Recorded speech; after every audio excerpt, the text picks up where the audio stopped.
Am I the asshole for digging my heels in with my fiancé concerning surname? My fiancé, 27F, and I, 30M, are getting married next year. I've pretty much let her run the show when it comes to the wedding and reception. Her last name is from her biological father who left when she was 2. Her mother remarried and she said for years that she can't wait to get married to change it. For 6 years I've heard about what a piece of garbage this guy is. I am the last male to carry my name. There are only 4 people with the name. So it's always been important to me to pass it on to my children. She wants to get married in a Catholic church. I'm not Catholic but it means a lot to her, so I'm in the process of converting. She wanted to be close to her mom and sister, so I left a job I loved, found a new job, and we moved 4 hours away from my family to be closer to them. Her sister is a recovering alcoholic, so we don't keep liquor in our apartment despite that I like to have a beer after work. I've made many changes to accommodate her. She's acknowledged it and I always respond that all I care about it passing my name on, and she responds with the number of days until our wedding. Shortly after we arrived, Biodad contacted her out of the blue. He heard from relatives she was getting married and decided it was the perfect time to reconnect. All of the sudden, I now hear what a wonderful guy Paul is, how hard he's trying, and how wonderful it is that he's back. Often, I get home from work and she's gone, only to arrive home past midnight after being out with Paul and her half-siblings. I hate that I don't see her as much, but I know how much it means to her to have a relationship with him. At the same time, after years of hearing her trash him, I'm not even allowed to think bad thoughts about him. She's planning on having him walk her down the aisle, which I don't think is appropriate, but it's her decision. This weekend was the bombshell. She told me that her father brought up the importance of their name, that she's decided to keep it. This stung very badly. I replied that it was her choice, I just wanted to pass my name down. She smiled uncomfortably and informed me that she wanted the first boy to carry her name because it would mean so much to Daddy. I told her that is not happening. She suggested that we hyphenate as a compromise. I told her that there was no negotiation. That I had one thing that was important to me. I'd moved heaven and earth to give her what she needed in everything else, but I wouldn't budge an inch on this. She told me I was being unreasonable. I responded that I've been in her life longer than he has and asked her who it was she was trying to start a life with, me or him. She started crying and accused me of being jealous of her relationship with her father. My parents and her mom and stepdad agree with me and think she's allowing Paul to influence her. Her sister thinks I was an ass for asking that question and refusing to compromise. Not the asshole. Not gonna read other comments. Staying out till midnight with your mostly estranged father after years of hating him, is also fucking weird. You are not the asshole, but unfortunately you also can't force her to change her name. Use this as a time to evaluate your relationship. Perhaps couples counseling would be a good idea before saying your I do's. Good luck. Not the asshole. Seeing as you've bent over backwards and done your absolute best to give her everything she wants and hopes for, including converting, I don't think it's unreasonable at all for you to have one thing that you want and wish for. Relationships should be about compromising both ways, not about only one person giving in on everything. Perhaps she's too used to getting her way with you in the end? Hope it ends well for you. All the best. This is a hard one because it's not just about a last name, it's about accommodation. You seem to be doing all of that, and she isn't doing much, or even showing much awareness of your effort. See the red flags here? I get that she's been hurt by Paul and his magical reappearance here must be beyond a delight for her. But, imposing that on you with the surname demand in addition to all the other accommodations that have been going one way, seems a bridge too far. She needs to work through the abandonment by Paul and his sudden re-emergence in her life in therapy, not at the altar. Not the asshole. You are not the asshole. Her idea of compromise is you doing what she wants. You moved away from your family and a job you loved. You can't keep any alcohol in the house because of her alcoholic sibling. You seemingly can't disagree with her in any meaningful way. She can do what she wants, when she wants, and you can't argue with her. There are more red flags here than in Fenway Park. Your fiancé is irrational and inflexible. I think you need to put the engagement on hold, or call it off, and schedule an appointment with a counselor. If she refuses to go, then there's your answer. Not the asshole. You've already made a great deal of sacrifices for her. You had one thing that was important to you, and she doesn't care. This is not an equal partnership. She doesn't care about your emotional needs, only hers, and you have been catering to hers at your own expense this whole time. If this is important to you, don't back down. Your feelings matter, too. Info. What kind of compromises has she made for you? What kind of changes has she made for you? Forget who the asshole is, there's a red flag here and you should rethink everything. Am I the asshole for helping my cousin's ex-wife financially behind his back? Okay, so I get that the title sounds pretty weird, but let me explain. This is a pretty serious situation for myself and any helpful advice will be greatly appreciated. The names used aren't real, I'm not sure if any of my family uses Reddit, but they'll recognize me from the following paragraphs anyways, so oh well. A bit of a background info. 2 years back, my F18 cousin, Martin, 21 male, got married to a lady against his family's wish, and was pretty much disowned by them, until last year, when his daughter was born and they decided to start aiding him financially, and requested my own father to get him a job, which he did so. Although my cousin quit the job soon after and my father agreed to pay him a monthly allowance for the baby. The point here is, my aunt in particular, wasn't fond of the idea of him being associated with his wife, who comes from a poor background, and used his financial dependency as a means of getting him back, and coaxing him into divorcing his wife and abandoning his daughter. The divorce settlements are still in progress, although he gave up custody of his child. My cousin's ex ended up almost going homeless. She's a primary school teacher and where I'm from, at least, that doesn't pay the bills, especially with an infant to look after.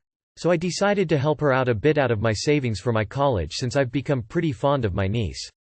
My family approved and we decided to not mention anything to Martin. My mother suggested keeping it a secret because my aunt won't like it. Needless to say, my cousin found out through my bank statements, never even asked how he reached the conclusion or what he was doing with my stuff. But he blew up on me, causing me an a-hole for supporting a woman who verbally abused him, which I had no knowledge of, and am not sure if it's true, and accused me of providing his ex-wife with resources to get a good lawyer so she could sue him, not sure for what, and not sure how, but this wasn't my intention. We had a huge argument and I tried to tell him my intentions were good, but he called me names and I ended up leaving. I was pretty sure I wasn't the a-hole, but now the rest of our big family has turned against us and although my father has shut them down, I can't help but wonder if they're right and I shouldn't have interfered. So Reddit, here I am. Edit.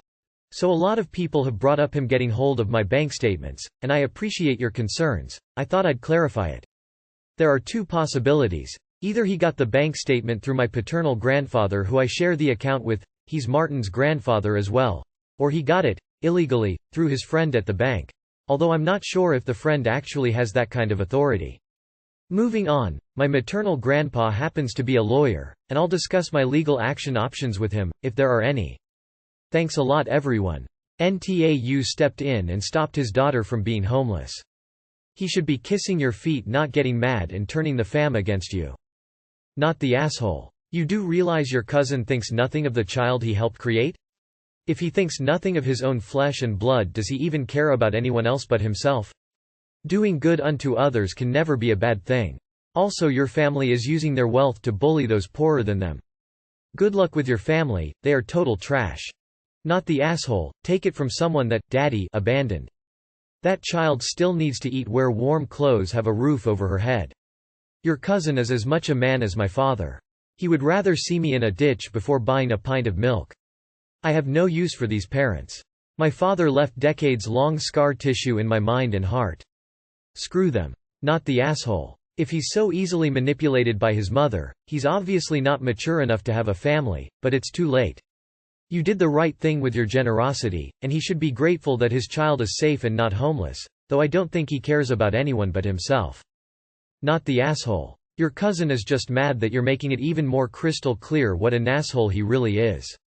He completely abandoned his daughter and was likely collecting fake sympathy from the family about what an awful time that was when he was conned into marrying the mean poor lady and she brought his unwelcome child into the world. You do something to help with her most basic of needs and it shows how glaringly he's a huge douche. Well done being a great person, your ex-Sil and niece are fortunate to have you. Not the asshole. If she was verbally abusive, why would your cousin give up custody of his child to her? He is lying. Also, why was he reviewing your bank statement? Your cousin is an entitled brat. I hope your father has cut his monthly allowance since he has abandoned his child. Personally, your family should cut contact with Haim and his mother. What kind of parent encourages their child to abandon their grandchild?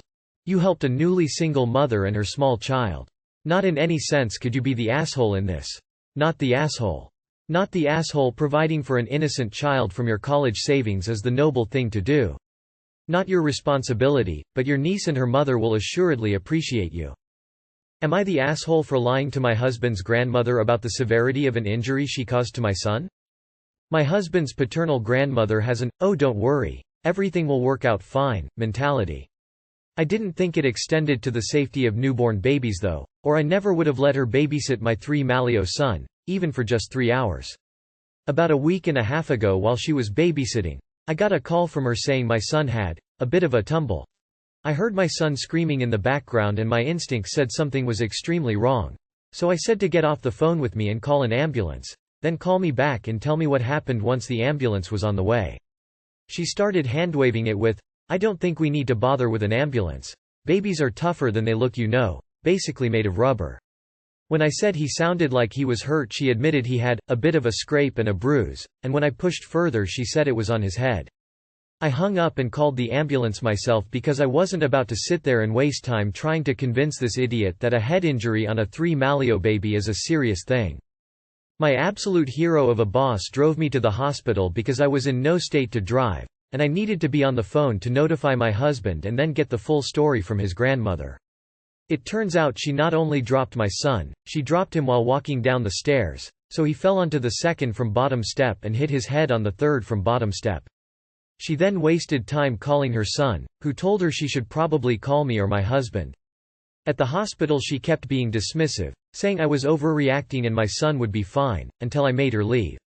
As it turns out, my son has a minor fracture in his skull, which will heal on its own, though it will take a couple of months. We're so incredibly lucky. The doctor said a fall like that could have easily caused a life-threatening brain injury, and my husband's grandmother hesitating to call an ambulance absolutely could have increased his risk of serious disability or death. I was furious with her, but I felt she should know my son was okay, so I called her. But when she answered me call with, "What did I tell you? He's fine, isn't he?" Her condescending tone and blasé attitude to my son's safety pissed me off, so I said, "Actually we're still not sure if he's going to make it." Then the apologies and the guilt and the distress came out. My husband called her later to tell her my son would be fine. My husband's father and grandmother are really mad. They think it was a dirty trick to lie to an old lady about her great-grandson's injury. But my husband and I maintain that she deserved to feel bad about what happened to my son, and she obviously wasn't until she thought his life was in danger. I for one will never let her near my son again, but I hope she'll now be more careful about the safety of any other children she has care over. Not the asshole, but that's a woman who should not longer be allowed to be alone with children. She's a danger to them. Not the asshole. If she was the parent she'd be investigated for neglect. I say this as a doctor. She is scarily blasé and absolutely should not be left unattended around children. Not the asshole. My in-laws pulled that shit on me. My son was 5 months old and grandparent were watching so we could go to a football game. Phil dropped my son in his head on concrete. They didn't even call me. I got back to a scratched up baby. They didn't call us or take him to any doctor. I still haven't really forgiven my Phil and my son is 6. Mill passed last year. If we had another child, I would not trust him to watch them. Not the asshole. Actually, I don't think you really lied, exaggerated that bad. I'm a nurse and you can't be too sure with head injuries with a baby or child. A lot can happen in the first 72 hours and there's never any guarantee. How terrifying that must have been for you. I say this as a childless person who doesn't like children. NTA not remotely. Had this gone any differently, what you said would probably have not been a lie. Your Mill needed a body check back into reality, and you provided it to her. Her dismissive attitude toward your child's injuries could have led to a lot more, including negligence charges, I'm sure. Nope, not the asshole in any way. You did what was needed. Not the asshole. First of all, I'm really glad your son is going to be okay. Second, she dropped him down the stairs and then tried to downplay it instead of getting help immediately? She knew exactly what she did, she was just afraid of the consequences. This woman wouldn't be seeing my kids anytime soon, and then she wouldn't be allowed to be alone with them or be allowed to hold them. Maybe the doctor should sit your husband down and talk to him about what could have happened. Also, I don't know how something like this is handled where you are from. Here police and/or what's our CPS would start an investigation as accidents with head injuries in babies are taken rather serious. Skull fracture was significant enough to get your point across. You didn't even need to lie. When she asked, "What did I tell you? He's fine, isn't he?" you should have said something to the effect of, "No, he has a skull fracture, but the doctors are optimistic that he'll recover fully." That would have the benefit of being true, while it would have still frightened her and made her feel bad enough. Since you lied, she now gets to play the injured party. Am I the asshole only paid for 4 hours of my 7-hour venue rental? My friends and I have been dying to get out of the house. Now that we are all vaccinated, we finally feel somewhat safe doing so. We rented out a venue to hold a get-together with people we knew so that we could all finally catch up. We hired a DJ, caterer, etc., so the cost ended up being somewhat pricey. Even though we were all chipping in to pay for the event, we thought it would be a good idea to pay partially up front for the venue so that nobody would be getting their entire paycheck for the month taken away all at once. The person who we paid for the venue, we'll call him Brad, had no issue with this and was very understanding about it. He promised us that it would be completely okay to pay some to reserve the time with the promise of paying the rest at the end of our get-together. The venue charges by the hour, so up front we were paying for 4 hours of rental. A couple of months passed and it was finally time for the party. We were all having a great time and finally were able to catch up face to face with each other.